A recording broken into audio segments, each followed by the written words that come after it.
Ce matin, tu t'es réveillé et tu t'es demandé comment allait se passer ta journée. Les mêmes routines, les mêmes schémas répétitifs ou alors l'envie de tout transcender et dépasser.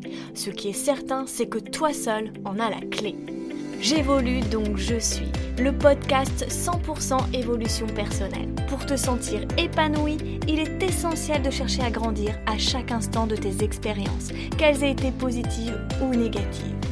Tu ne le sais peut-être pas encore, mais tu es un véritable alchimiste. Je te propose donc des sujets variés autour de la connaissance de soi, de la psychologie, de la pensée positive et surtout des conseils, des stratégies et des outils pour avancer de la meilleure manière qui soit sur le chemin de ta vie. Bienvenue à toi pour ce nouvel épisode. Alors aujourd'hui j'avais envie de te parler du sujet des émotions versus les réactions. Je ne sais pas si tu t'es rendu compte à quel point on a tendance aujourd'hui à faire un amalgame entre les émotions qui nous arrivent et la manière dont on va réagir face à celles-ci. En fait, il faut bien comprendre que on a mal été éduqués, en tout cas sur les générations passées, à vivre nos émotions, à les comprendre et comprendre en fait ce qui va en découler de ces émotions, de leur intensité, etc. Ce que ça peut provoquer en termes de réaction chez nous. Et finalement, on en va même jusqu'à catégoriser les gens quand on observe chez eux certaines réactions en fait émotionnelles. Et c'est ça qui est dommage en fait, c'est parce qu'aujourd'hui, on a tendance à faire de nos émotions quelque chose qui en devient dérangeant, même tabou dans certains cas. Par exemple, si tu es une personne qui a tendance à être émotive, à avoir la larme facile, parce que quand tu entends quelqu'un par exemple qui va parler de son histoire, qui va parler d'une histoire qui te touche, qui va alimenter peut-être une émotion de tristesse et que tu sens en toi la réaction émotionnelle, donc peut-être des larmes qui vont apparaître, tout de suite en fait tu vas être catégorisé de la pleurnicheuse, l'hypersensible, où il y a des personnes, par exemple, dès qu'elles vont être confrontées au sentiment, à l'émotion de colère, elles vont réagir d'une telle manière, peut-être de manière excessive, et qui vont être cataloguées comme lui ou elle, c'est une personne colérique. Alors que, initialement, l'émotion, c'est quelque chose qui est tout à fait naturel. Il y a un panel d'émotions et chaque être humain normalement constitué vit des émotions. Une émotion, c'est quelque chose qui vient de l'intérieur et qui est généré par une situation extérieure ou par peut-être une imagination débordante où on se projette et du coup qui éveille en nous une émotion. Une émotion de tristesse, de colère, de peur, etc. Il est essentiel que ces émotions, on ne peut pas les éteindre. Si tu étais dépourvu d'émotions, à mon avis, on te mettrait rapidement dans la catégorie de sociopathe en quelque sorte. C'est-à-dire que généralement, être une personne qui ressent des émotions, c'est plutôt normal et c'est peut-être plutôt même rassurant. Ce qui fait que un être émotionnel est pourvu de manière générale d'empathie, donc qui est capable de reconnaître l'émotion aussi chez l'autre. Donc c'est plutôt sain. Et chaque émotion en fait a sa raison d'être et nous permet à l'origine d'agir ou réagir. Voilà, les émotions positives telles que la joie va nous permettre justement de ressentir en fait la plénitude, le bien-être et de vivre agréablement. Les émotions négatives comme la colère, ça va nous permettre de réagir face à une situation qui rentre en conflit avec notre système interne, notre système de valeurs par exemple. La peur nous indique que peut-être qu'il y a quelque chose à fuir, à ne pas accepter, etc., etc. Donc quoi qu'il arrive, l'émotion est saine. Et il y a beaucoup de gens qui vont te dire que eux, en fait, ils ont beaucoup de mal avec leurs émotions ou ils n'ont pas d'émotions, ils n'arrivent pas à exprimer leurs émotions. En tout cas, ils les ressentent pas. C'est pas qu'ils ne les ressentent pas, c'est que peut-être dans leur éducation, on leur a appris à ne pas être émotifs. C'est beaucoup ça, par exemple, combien de petits garçons se sont vus répéter par leur père, voilà, faut pas pleurer, t'es un bonhomme, voilà, t'es pas une fillette. Voilà, donc l'émotion de tristesse, la peine va tout de suite être étouffée, puisque ce n'est pas convenable pour un homme de pleurer. On va lui dire que c'est être faible de pleurer, alors que c'est une émotion qui lui prouve en fait qu'il est sensible, qu'il y a des choses qui se passent en lui. Et, et, et voilà, il y a des personnes, par exemple, j'ai fait une vidéo là-dessus il y a quelques semaines sur l'émotion de la colère. La colère, il y a beaucoup de gens qui vont la rejeter, ils n'aiment pas les gens colériques ou ils n'aiment pas ressentir de la colère en eux. Ils préfèrent être calmes ou alors ils vont renfermer leur émotion et puis soit ils vont fuir, ils vont éteindre ça parce que ça leur renvoie à des situations extrêmes où la colère qui a pris une place trop importante chez peut-être un des parents s'est transformée en rage, en violence physique, verbale, peu importe. Mais initialement, l'émotion, elle est pure. Une émotion est juste un ressenti nous montrant que quelque chose va super bien ou ne va pas super bien. Après, de l'autre côté, la réaction dépend du vécu, du conditionnement et de l'apprentissage de ces émotions. Donc il y a beaucoup de personnes qui vont retenir leurs émotions quand elles vont peut-être rentrer dans une situation où elles ne sont pas d'accord, où quelqu'un touche leur intégrité, leurs limites, leur estime de soi. Au lieu d'exprimer ce qui ne va pas, qu'elles soient en désaccord, qu'il y a de la colère ou que la personne dans ses mots elle l'a fait souffrir, elle l'a peiné, cette personne va garder en elle cette émotion, c'est-à-dire qu'elle va l'étouffer. Donc ça, étouffer une émotion, c'est une réaction. Et cette émotion, finalement, elle va stagner à l'intérieur de soi. Donc il y a plusieurs manières, en fait, de vivre ce choix-là. C'est qu'il y a des personnes, en effet, qui vont accumuler, retenir leur émotion jusqu'à ce qu'à un moment donné, ça explose. Et que du coup, en effet, l'émotion peut-être de colère qui était juste issue d'un ressentiment et qui aurait pu être complètement bien gérée, et puis que l'émotion, elle aurait fait son travail et elle serait partie immédiatement, là, en fait, elle a grossi, puis à un moment donné, ça pète un câble et ça explose et on implose. Ou on va développer des problèmes du type des problèmes de poids, parce que ces émotions-là, il faut bien qu'elles s'évacuent, mais comme on les retient, on va gonfler. Tout nous gonfle, tout prendre du poids, de l'ampleur en nous. Et puis il y a des mécanismes autres qui vont se mettre en place, du grignotage ou tout autre. Ou après, il y a des personnes qui vont avoir des problèmes de peau, du psoriasis, de l'eczéma.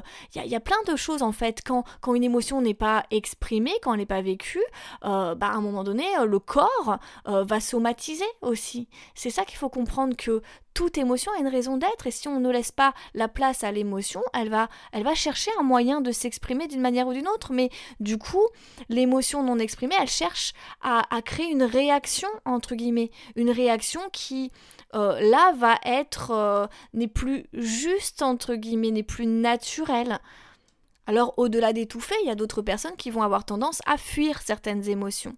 Parce que, encore une fois, je reprends l'exemple de la colère qui est très bien. J'ai entendu une multitude de personnes me dire « Ah non, moi je me mets jamais en colère, quand ça m'agace ou autre », c'est un petit peu comme si ils fermaient la porte. Ils ferment la porte à peut-être la personne avec qui ils étaient en conflit, où il y a eu un désaccord. Donc au lieu de poser les choses, exprimer le fait que ouais, là je ressens la colère, parce que la colère, ou quelle que soit l'émotion, je le rappelle, les émotions sont légitimes d'exister. Si elles nous traversent, c'est que en effet, il y a quelque chose qui ne va pas. Donc après, c'est la manière de réagir, la manière dont on va l'exprimer qui est essentielle. Mais si on fuit en soi, c'est une réaction encore. Mais de l'autre côté, on ne cherche pas à aller au bout du message de l'émotion. Oui, on est en désaccord avec ça, mais est-ce que justement, exprimer à l'autre le fait que je suis en désaccord, je suis en colère, cette situation me met en colère ou me dérange ou me met en inconfort, est-ce que le fait juste de tourner les talons, c'est suffisant pour éteindre cette émotion? Ou apprendre à l'apprivoiser, cette émotion? Parce que souvent, les gens, en fait, dans beaucoup de cas que je peux rencontrer en cabinet, c'est-à-dire qu'il y a des gens, en fait, ils ne savent pas, en fait, comment appréhender ces émotions. Parce que, en effet, comme je dis, c'est souvent issu de leur éducation ou de leur blessure émotionnelle et qu'à un moment donné, il y a un système qui se fige. C'est pas qu'ils sont dépourvus d'émotions, encore une fois. C'est juste que, ils ont décidé de bloquer. Je ressens ça, mais pouf, c'est bloqué instinctivement, en fait. C'est un mécanisme de défense, un mécanisme de protection. Et clairement, j'accompagne la plupart du temps des personnes forcément qui vont mal, qui vivent des détresses émotionnelles, qui vivent parfois des douleurs physiques.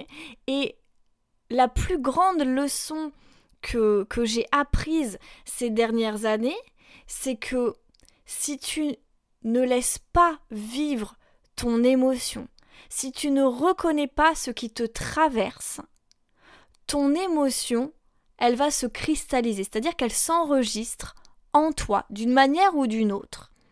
Et que, elle va polluer ton quotidien. Elle va polluer d'une certaine manière tes réactions face à ce que tu vis. Elle va biaiser en quelque sorte ton regard sur certaines situations.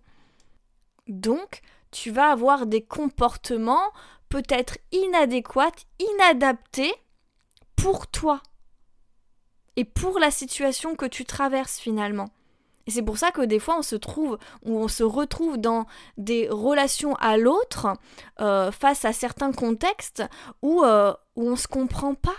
On ne se comprend pas parce que l'un ou l'autre ou les deux à la fois ont des réactions face à ce qu'ils ressentent d'une manière disproportionnée ou inadaptée. Donc je vais prendre par exemple une situation où ça serait plutôt une émotion positive, une personne qui a vécu beaucoup de blessures émotionnelles face aux sentiments amoureux par exemple.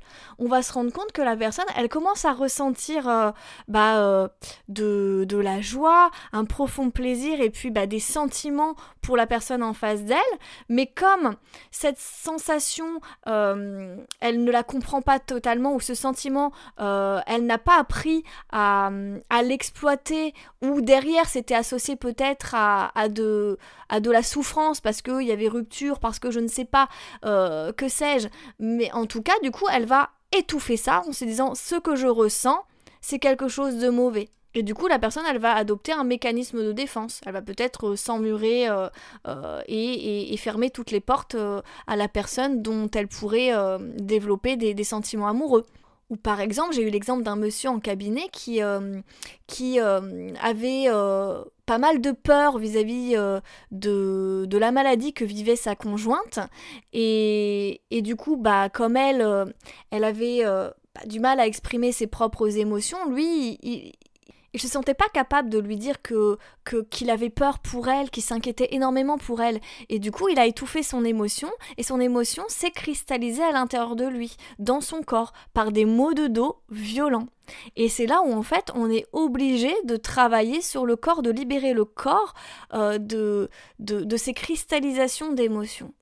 Donc, il est essentiel vraiment, je sais que je survole à chaque fois les sujets comme ça, mais c'est aussi pour te pousser à la réflexion et puis peut-être élaborer un prochain épisode où je creuserai davantage si l'envie y est. Mais il faut bien comprendre en effet que nos émotions sont normales. Il faut nous autoriser à... On est dans une société où on est tellement dans le paraître qu'on n'ose plus être nous-mêmes. Et nous-mêmes, c'est associé à des émotions. Enfin, pour moi, je trouve que c'est hyper beau, une personne qui ose exprimer ses émotions. Ose dire, là, tu vois, j'ai peur. Ou là, je me sens en colère. Ou, ouais, je suis heureuse. C'est tellement beau d'entendre ça, en fait. Et il faut faire circuler ces émotions. Après... face à une émotion et l'intensité, parce qu'une émotion, comme je dis, elle peut arriver de manière très soft, comme un un tsunami face à la situation. Par exemple, on vient de vivre, alors moi je parle d'une situation que j'ai connue, on apprend le décès d'une personne. Oh, mais imagine le coup de poignard que tu reçois en toi. C'est la stupéfaction, c'est une multitude d'émotions qui se mélangent. Et en fait, il faut faire face à ça, il faut être en fait l'essentiel. Quelle que soit l'émotion que tu vas vivre, il faut être bienveillant envers toi et juste avoir conscience que ton émotion, elle te traverse. Et que plus vite tu cherches à la comprendre, savoir pourquoi tu ressens ça. Alors bien sûr, des fois dans des situations, t'as pas le temps de raisonner, de faire ce petit discours intérieur, mais ton émotion, voilà, dans la mesure du possible, dans tous les cas, si elle apparaissait normale, bonne ou mauvaise, si tu peux l'écouter, c'est encore mieux. Après, la réaction que tu as fait face à celle-ci, elle sera à étudier. Donc si tu estimes que tu réagis peut-être trop fort face à une émotion, c'est que derrière, il y a sans doute des blessures émotionnelles, il y a sans doute des conditionnements, il y a sans doute des stratégies de ton ego pour pallier à cette situation inconfortable si c'est une émotion négative. C'est souvent là où ça nous dérange. Après, il y a des gens qui sont hyper expressifs face aux sentiments de joie, etc. Mais l'objectif, c'est juste d'être conscient que les réactions sont issues souvent de mécanismes liés à l'éducation, aux blessures, au schéma de vie, etc. et non à l'émotion pure. Voilà, il faut vraiment observer les enfants, surtout, ils ont cette capacité à vivre leurs émotions, bon, alors des fois à l'excès bien sûr, mais ils sont capables de passer du rire aux larmes. Ils ont ri, ils ont pleuré un bon coup, mais en fait ils laissent l'émotion circuler. Elle est que de passage. Elle fait vraiment, elle circule. Et que ça peut passer par les larmes, ça peut passer par l'expression orale, ça peut passer par différentes choses aussi, de la gestuelle, etc. Mais voilà. Donc, vraiment faire la différence entre les émotions et les réactions. Donc maintenant, je t'invite dans ton quotidien à prendre conscience de l'émotion quand elle arrive et si tu le peux, te dire « Ah, pourquoi je ressens ça là maintenant ?» Et après, voir quelle est en général la manière dont tu réagis, surtout si ce sont des choses qui sont répétitives, et c'est surtout dans les émotions négatives qu'on voit ça, on a souvent la même stratégie réactionnelle. Et là, à l'étudier, et peut-être si tu vois que c'est vraiment difficile à gérer, ou en tout cas à réagir autrement, n'hésite pas à te faire accompagner. Il y a plein de stratégies thérapeutiques pour t'aider. Et voilà, moi tu peux découvrir mon travail qui est l'hypnothérapie. Mais il y a d'autres stratégies thérapeutiques efficaces. En tout cas, voilà, cet épisode touche à sa fin. J'espère qu'il t'aura intéressé. N'hésite pas à me laisser un petit cœur ou un petit commentaire et à le partager. Voilà, et à t'abonner, ça m'aidera grandement. Et puis je te dis à très bientôt pour un nouvel épisode.